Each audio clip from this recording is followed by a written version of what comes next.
So welcome back to Cloud Computing and Big Data, lecture 12, Docker and Container Management, the second part.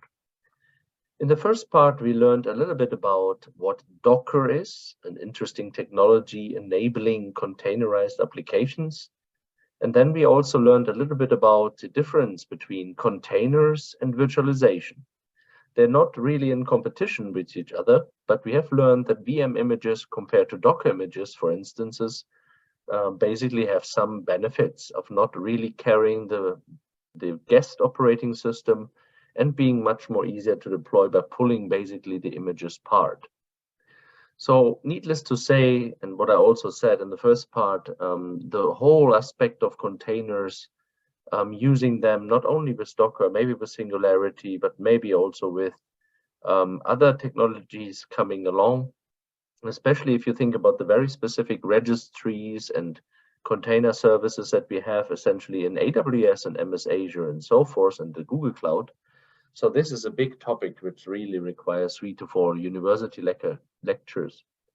And one of the complexity issues there is, of course, also then the container management that we also learned a little bit by Kubernetes and Kubernetes nodes with kubelets and so forth. So hence, this is quite a challenge, but also enables maximum flexibility, as you have seen in the video, enabling us then with really microservices design of applications where you can nicely follow through and also change different versions of the parts of the applications on the fly without affecting the bigger story, not putting the whole image down, install, the complete new application new. Here you focus on microservices deployed in different single containers, delivering specific functionality.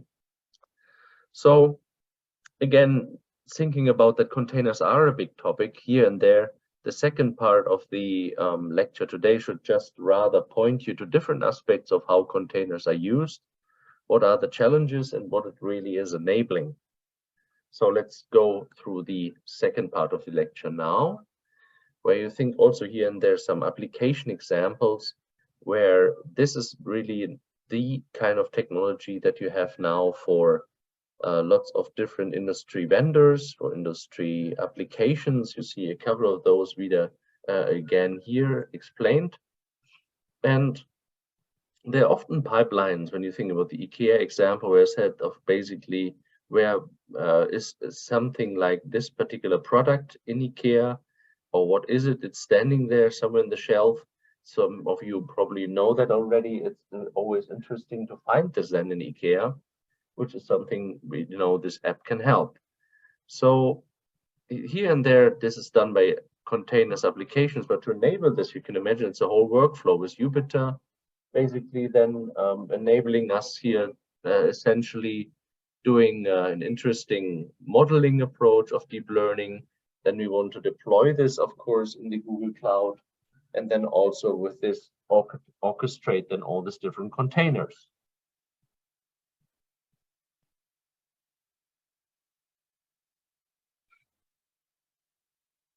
So by doing this with the Google Cloud, it has the inherent ability to scale, which is, of course, very important for us.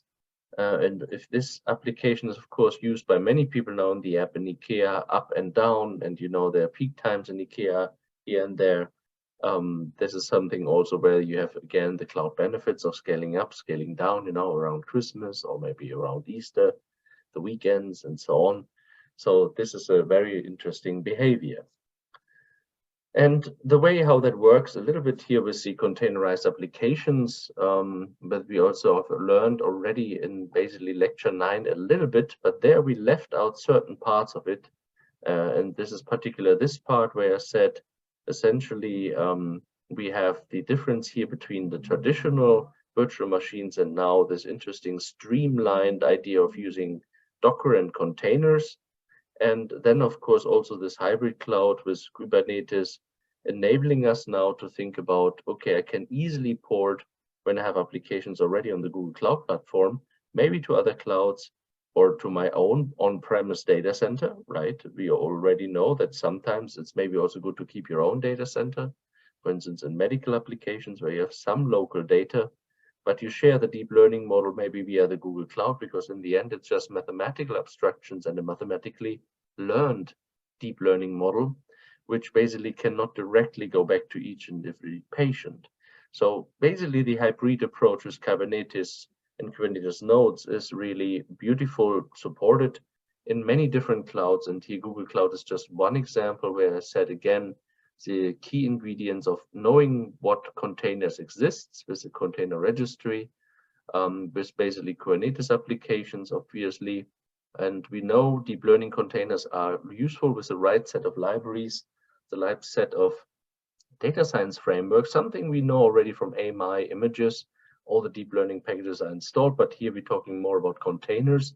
So there's no, Linux derivative or any operating system. So we focus on the different deep learning versions and tools. And you can go on. If you remember, the Google Cloud was a good example on the PAAS level. So hence, you have Cloud Run, you have basically container security, Cloud Build, how to build basically a Docker container. So the development part of it is beautifully supported, especially in the Google Cloud. That's why I bring this example. But of course, similar services are, of course, also existing in other cloud vendors. Now, an example here, when you come again to the idea of how to use it in practical applications, I think deep learning by now is something what you know mostly is quite tricky if you want to deploy it on your own. I said it already in previous parts of the lecture that the AMI, Amazon machine images from AWS are very similar in the idea that you package all what is necessary. But of course, here we think about now of doing this with all the different packages, but in a container style. So basically we get rid of the operating system, which has a less storage footprint and much more portability, basically, that you can achieve. Because if you remember, AWS had some AMI images based on Amazon Linux. So if you want to use Amazon Linux and of Amazon Azure platforms or the Google Cloud platform, good luck, right? So you see there's some certain vendor neutrality that is driven by these containers. Luckily, that's why you also see the ships, right, in the real world, having sometimes Maersk or Eimskip or Smurl containers at the same time. So this is a win for everyone, essentially, but also enables, as I say, it will also demonstrate later, then the niche market, of course, wins mostly of basically being able to provide a container that fits into the solutions, but then can still be easily shipped on the chip, right? On practically speaking, on the physical chip here. So these kind of containers in generally, and the one in the Google Cloud really, based on Docker, have really now gained popularity. You can imagine they're really nicely optimized and they're ready to deploy. You have different options how to use it in the development cycle. As I said, of course, the environment is important for us so that we have always the same versions and again, the same computing hardware.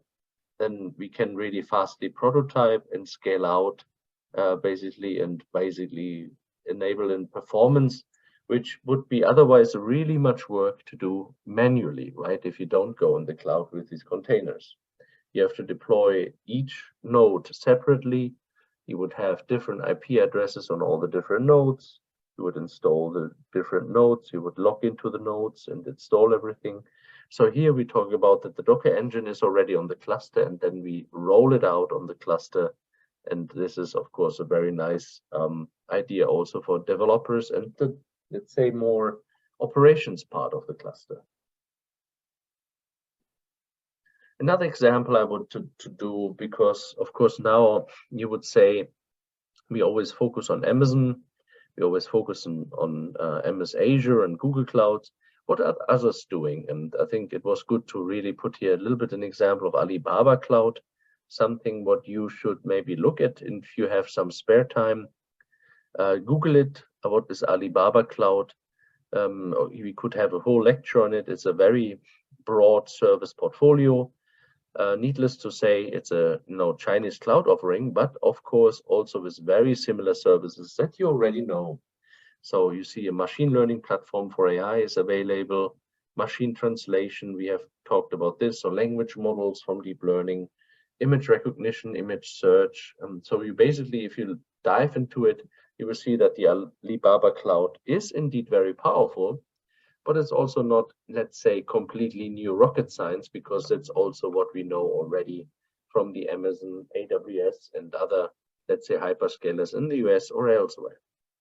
Hence, almost all of the clouds today have not only this deep learning support that I have here, let's say, highlighted, because you know a bit about it now from the course, also the whole aspects of using, again, containers for deployment, using basically different images for deployment. You see here an NVIDIA container for PyTorch as an example, bundled with all the important, images, parts that you basically would otherwise have to install on your own or would have in an image. Hence, this is something where we see that also other cultures, if you want, really adopting the same thing on the international market, which is kind of clear because it's a very interesting aspect of deploying and managing software. Here's another example from the IBM Cloud Pack for data, linking a little bit to what we had before in lecture 11 and 11.1 with association rule mining. You see an a priori node. By now, you know what a priori is, so you can see directly.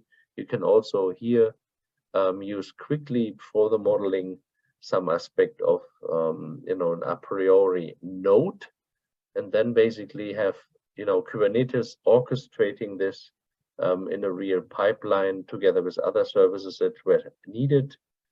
And on the right hand side, you see a little bit what the Cloud Pack is for data here with all the different services. Artificial intelligence is inside with analytics. Collecting the data is of course important. Metadata, cataloging, different services around the data itself before you ever go to AI. So in a way, you have the CRISP model there. And if you remember the CRISP DM model, again, reincarnated at this part. Before you do any analyzation of AI, you have to massage the data, prepare the data, and so forth. And of course, in the lower level, that means you have to think going multi-cloud, maybe perhaps some data is on premises, those which are usually very, let's say, security related, or let's say medical patients record, for example. The private cloud, same way, but here you basically get that accessible to the public cloud, and with this you basically do a multi-cloud, a hybrid cloud, as we know. And doing this all with Kubernetes and doing this all basically is something which, for instance, also Red Hat is knowing. And here we see one of the IBM Cloud Packs for data. So OpenShift is used there. We'll take another lecture to talk about that, so we leave that a little bit out of the lecture. Much more notably, I would like to highlight one very interesting aspect, which enables not only the UberCloud that you see here, but many other players in cloud computing today to reach out to these big infrastructures and provide their unique selling proposition services. And here we have a very interesting example where also Advania here, Iceland, and so on was teaming up with, which is the UberCloud really dedicated for engineers. And engineers often use something called computational fluid dynamics codes, CFD in short, and CFD is something that we usually teach rather in the HPC course, and we'll basically in the next semester in spring really have a special issue on CFD, much more in detail than we had in previous years. But here you can see different packages that really are key to success if you do CFD. So ANSYS is basically mostly used really in simulations for aircraft engineering. So very popular packages that are basically deployed. And you see essentially here the ANSYS in different versions is available. And by using Kubernetes and Docker, UberCloud in a way can achieve this higher level service of being, the kind of cloud provider for engineers, with CFX, Fluent, IcePack, etc., many other packages, but ANSYS being one of it.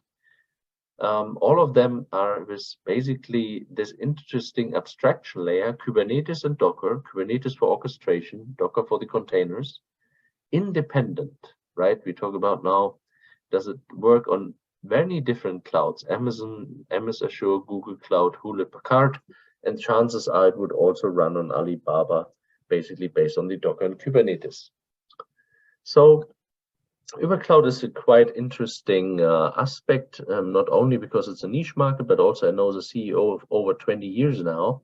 You see one example, basically from 2011, where we wrote a paper together of creating one of the larger first, let's say, infrastructures in the academic space at a time where basically grid computing was around and not cloud computing yet. So in a way, we basically worked together of creating this cloud computing, which is now adopted in all the industry vendors. And the key essence behind it is still the idea of grid computing, the idea of virtualization, of resource sharing with many users in a, let's say, geographically dispersed way. And some of the slides I have here now, in the couple of next slides, are actually directly coming from Wolfgang Gensch that you see here. That is the president of the UberCloud. And we have very good relationships. So if you want to know more about UberCloud, then just let me know. So coming to the idea now that basically the whole construct of physical resources, the idea how to manage these physical resources with virtualization, and then on top of it, how to deploy, roll out, scale up, scale down containers, this is all given. You can concentrate on the niche market. And for UberCloud, this is engineering and scientific cloud applications, being OpenFOAM, basically package-based simulations or ANSYS applications. It depends what package is the best one, but you see here that basically engineering and science have quite some interesting aspects in order to simulate. More recently, also COVID-19 research, obviously, where this is usually also very often the space of high performance computing. So many of the things you see here, we rather also teach actually in the HPC course, but basically engineers seek a way of having a very easy deployment with all the different packages needed, also on cloud resources, especially in the industry setup. So you see a little bit here the history of UberCloud, basically, which is an important part where you see the independence firstly from vendors. So being strategic partner of Azure, of Hewlett-Packard, commercial with AWS and Google. So the use of containers in 2015, HPC container development, where it started basically. And interesting enough, this is a really industry space because many of the academic centers, unfortunately today, are not really yet in the container development. As you can imagine, some of the HPC systems regard container technologies also a little bit as an overhead, because what counts in HPC applications is the high performance interconnects, the high performance computing. But of course, for many other applications, here and there, it really makes sense to use a cloud and use basically this container concept. It's a much more easier way of keeping track of resources and software in different versions. So this is just an example of one company that without virtualization and containers would be probably not existing, or not existing in particularly that way, I have to say. The need for CFD, the need for CFD engineers, support, other companies supporting other companies and doing CFD with OpenFOAM ideas. And there are lots of different packages. OpenFOAM packages are just one of it. So basically here is different other packages. And there's typically a need where you say, like when you think an avalanche, where OpenFOAM is, for instance, used in Iceland for doing, the modeling of avalanches in Flatey, for instance. There are people from Veðurstovan, from the Met Office, that of course are not the expert then in HPC and OpenFOAM. So they would team up with experts actually knowing the packages, knowing basically where to install it, how to scale up, on which resources, in order to then enable a very nice, basically simulation of Flatey and avalanche scenarios, which are very open and basically also needed. As you remember, Flatey had also issues there here in Iceland. Especially for those that know Iceland, Flatey is a very specific city on that. But let's come back a little bit to the idea now of niche markets. And I think this UberCloud has made a point in basically finding its niche market in a very demanding field in CFD and more broadly speaking engineering applications, where you always need these experts that know a little bit more about the application deployment, and also how you provision it, how to scale it up, and how to do all these instances that you basically have.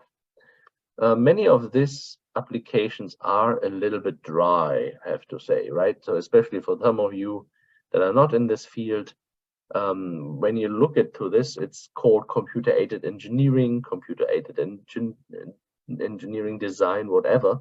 They're interesting packages which, sort of looking a little bit, let's say, mathematical rather than the easy to use, software as a service credit card swipe scenario. But take with the message that this is a niche market. This is not now to convince a normal taxpayer to use these services.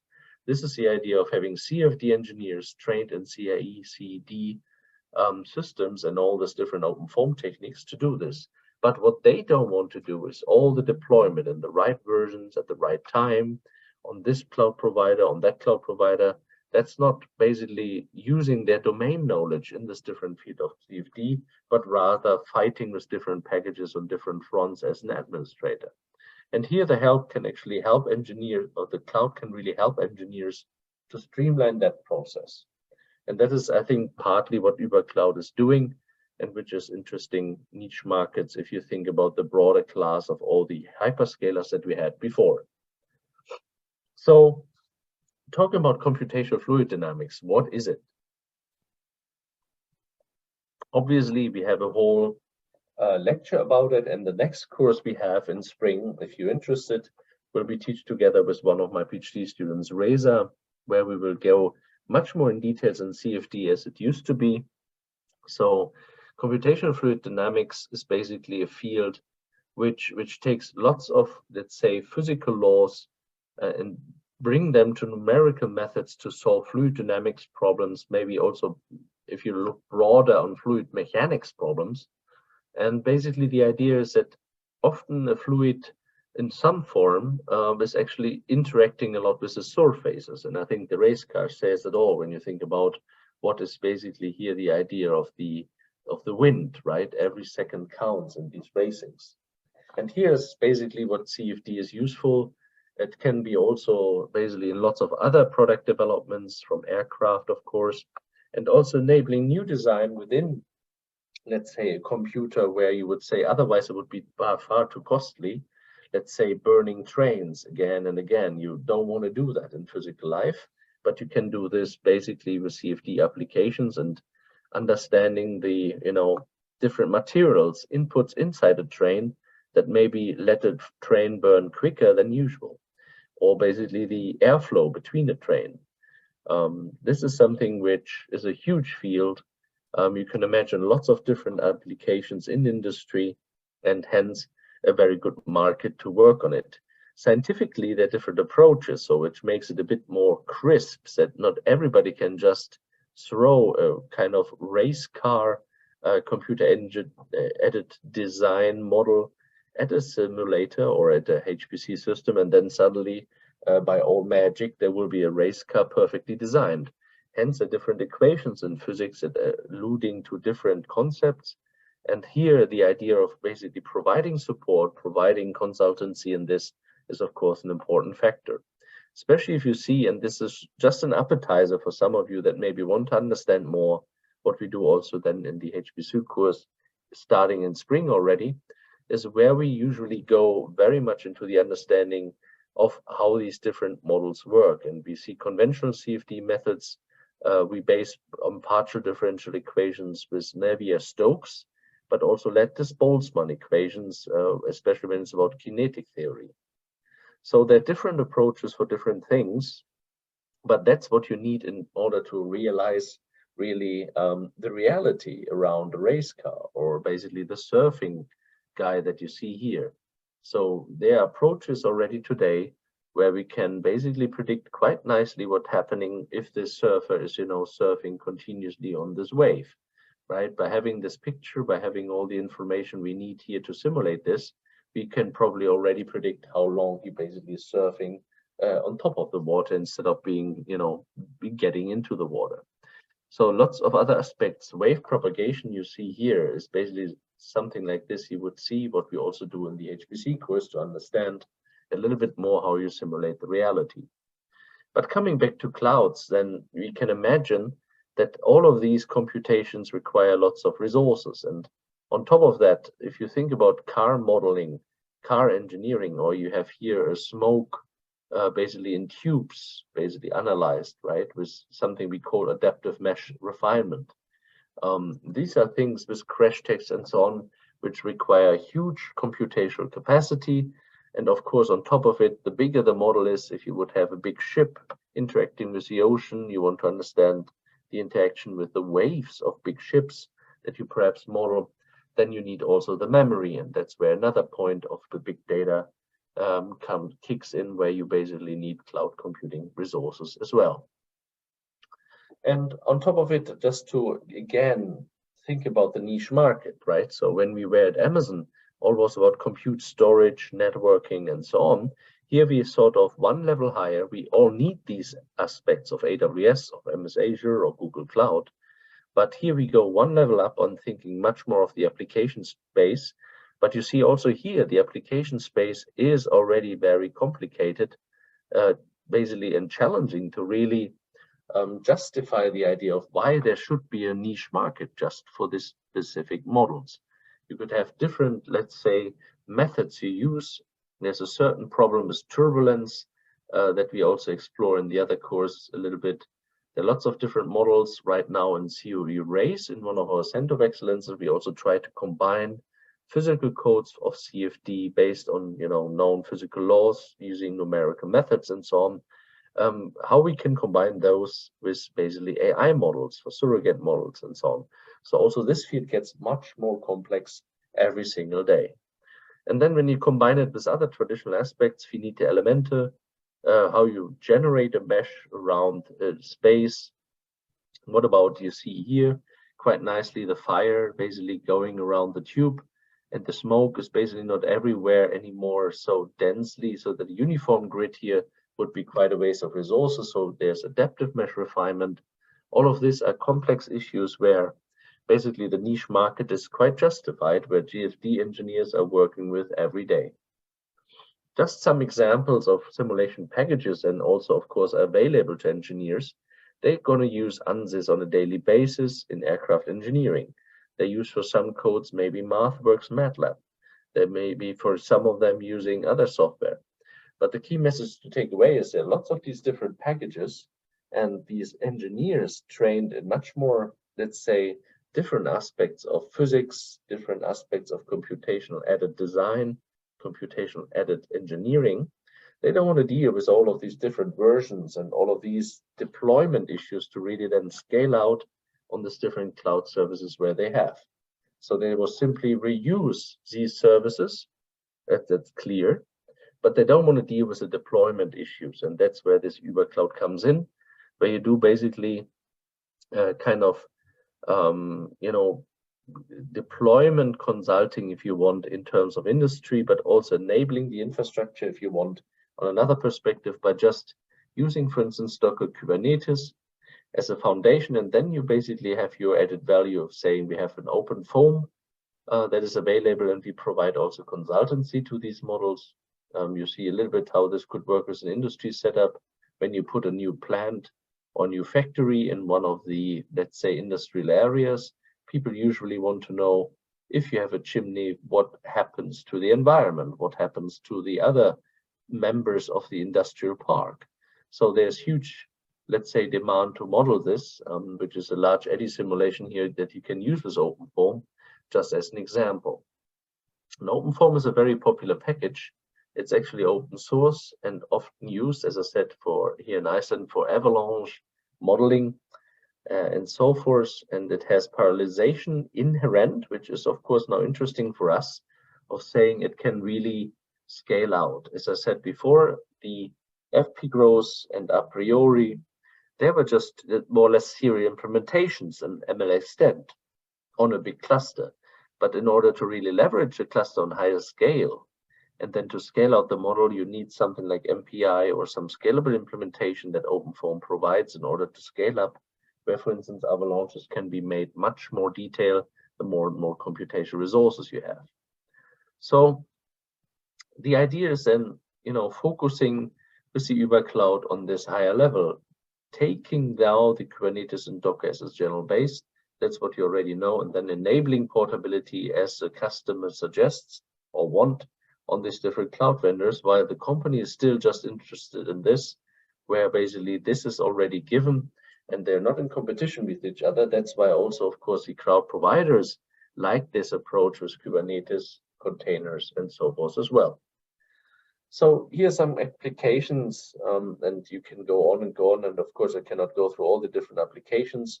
It just shows you the CFD impact, or basically the engineering impact of many of these different applications, which are quite interesting, from crash testing, I think, which is quite nice, to fluid flow prediction, using already AI learning as well to solve CFD problems, using OpenFOAM again for different areas. So especially in aerodynamics, we see CFD is broadly used. And if you want to know more, you can, of course, certainly go to the UberCloud website. There are more and more examples. But I just wanted to show you the rich market that just, let's say, a very small niche company, so to speak, on UberCloud can create and can cater, because they can assume that Kubernetes and Docker runs. They can assume that there will be some physical infrastructure somewhere provided by someone, like AWS, MS Azure, or wherever it is, maybe on-premise even, by just basically, shipping around the Docker containers, nicely, of course, prepared for OpenFOAM, nicely prepared for ANSYS, so that engineers can just, use it on a daily basis and don't care about the deployment anymore. Hence, very powerful tool used in very different application scenarios. And just to show you again, when you think about this is a really niche market, shouldn't it be broader?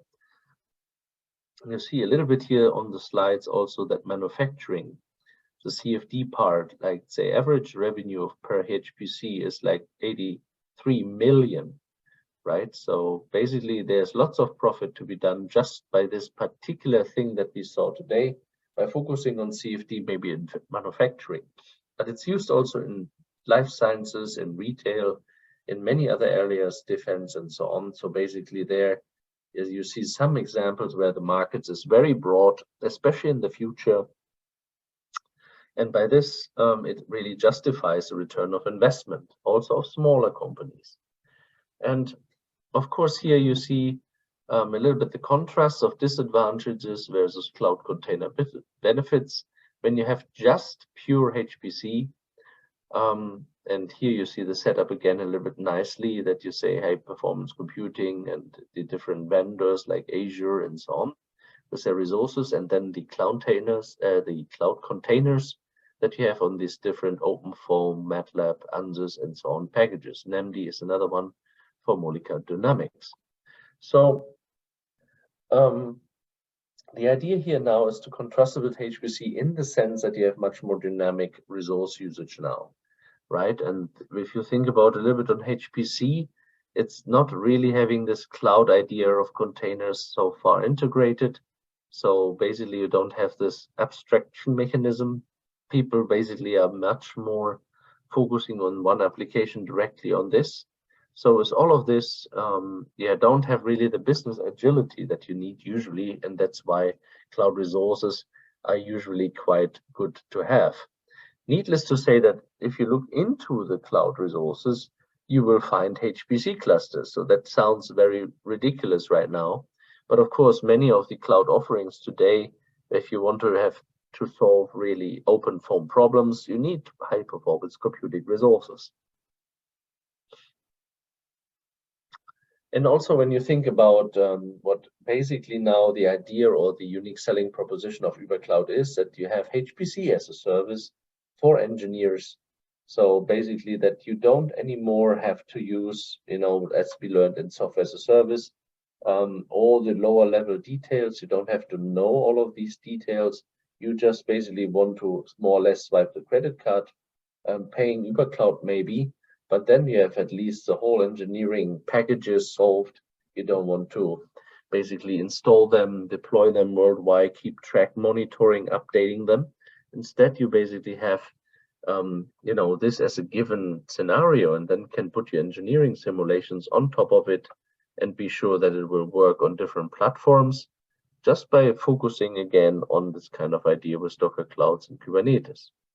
So a very smart solution, which means you basically can now roll out the UberCloud containers basically everywhere where Docker is supported, and that is what's being done. And here's just one interesting, I think, takeaway message I put here on the table for you. I found good. UberCloud enables us to make 10 times more simulation-driven decisions for only 20% more costs. So this is something which, of course, will be key to analyze and will be key then to distribute the message that basically with this scenario, in this particular idea now of UberCloud, but there could be many others. Many others could have a niche market now, not in CFD, maybe in life sciences, maybe in volcanic eruptions, whatever it is. What is unique selling proposition?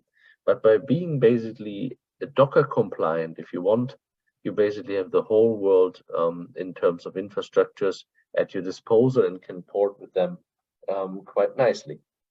Here and there you see a little bit the license usage is something to think about, which is making it not too simple. I mean, as a university professor, you also have to think about some of these challenges.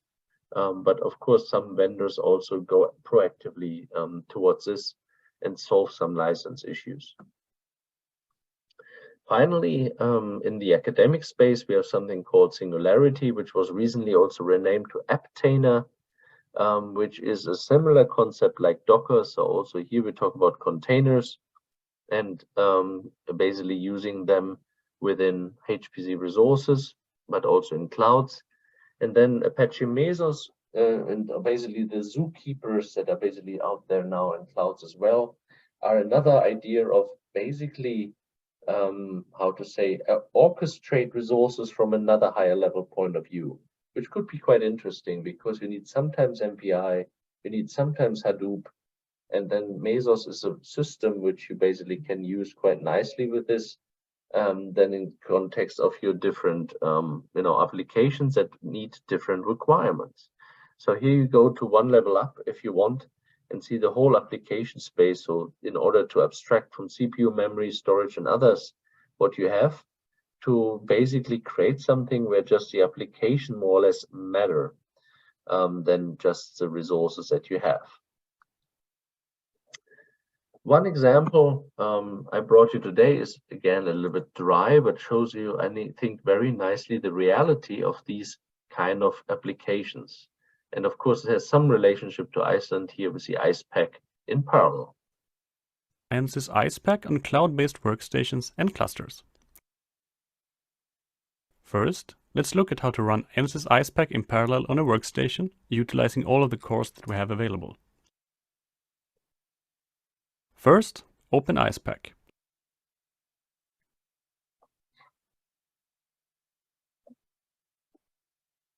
You can now choose if you want to start a new project or open an existing one.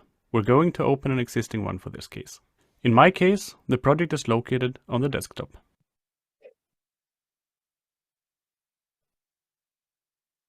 After the model is opened, go to Solver, Settings, and then Parallel. In the Configuration pane, choose Parallel, and in the Parallel Options pane, set the number of processes. In our case, we have 8 cores, so we set the number of processes to 8. Press Accept. Now you can go to Solver and choose Run Simulation. In the dialog window, click the Start button, and your computation will start.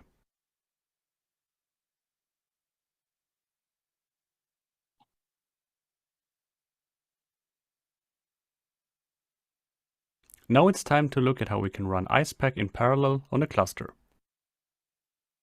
So the first step is to prepare the host file that tells Ansys on what computers to run their simulation.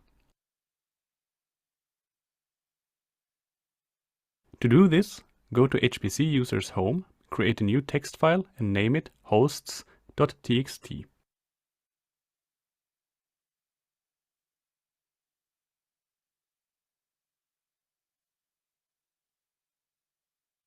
Open the file and also open the file mpd.hosts. empd.hosts contain the compute nodes in the cluster. We need this information for our hosts.txt file. We want to add one line for each core that we want to use. And each of our compute nodes has 8 cores, so we need to add in total 16 lines. For the first 8 lines, copy the name of the first node for empd.hosts. Go to hosts.txt and paste this text 8 times.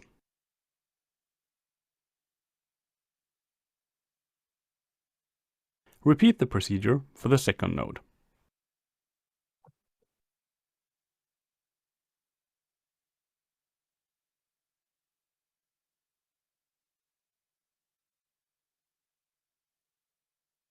We're now ready to start the job.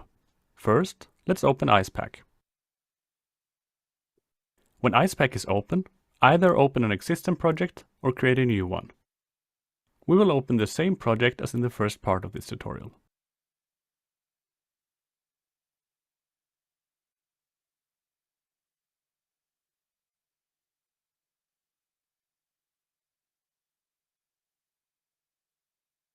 After the model is opened, go to Solver, Settings, and then Parallel.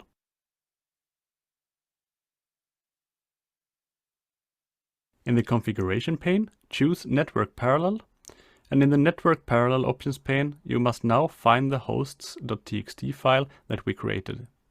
If it isn't already selected, click Browse and find the file, and then click Open.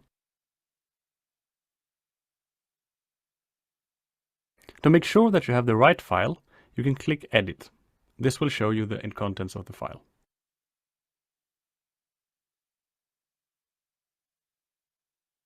Now you can click Accept. To start the simulation, go to Solver, click Run Simulation, and then press the button Start Solution.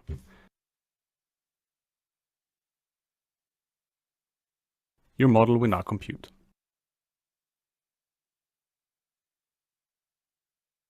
So you see, basically the engineers can focus completely on their, design of the problem, of the design of the application. And all they have to do is just to do a small configuration here, network parallel with different host addresses, and then it basically works on the clouds. Of course, it's not that simple as you would think. There's lots of things underneath, but for the engineer, he doesn't need to know all of that. Basically, he can focus on his application domain problem, while the containers underneath enable then the infrastructure, which is part of the idea how we can do this now in cloud computing. And that's really all I wanted to leave you here today in this lecture. We basically continue with OpenStack in the next one next time. See you then.